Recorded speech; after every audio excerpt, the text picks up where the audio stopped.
kita melepaskan beratus-ratus sunnah Rasulullah setiap hari.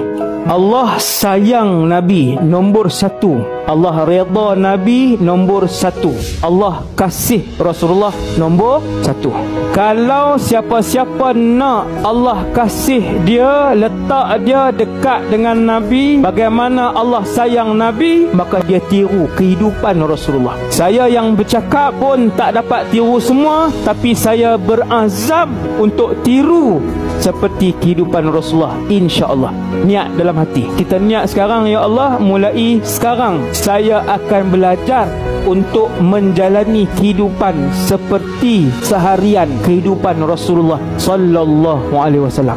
Jangan lepas ni. Ada sunnah, tulis atas kertas, pelekat dalam bilik kita. Kenapa Allah sayang Nabi? Sebab Nabi bersifat dan berperangai seperti yang kita baca dalam kehidupan dia. Maksudnya siapa yang nak Allah sayang dia macam tu, Allah kasih dia begitu, Allah bagi ketenangan macam ketenangan kepada Nabi, akhlak baik seperti Allah bagi kepada Rasulullah, kesabaran seperti Allah bagi kesabaran kepada Rasulullah, tiru kehidupan Rasulullah. Sunnah adalah cahaya. Sesiapa yang menghidupkan satu sunnah, Allah memberinya satu cahaya. Sunnah adalah keberkatan.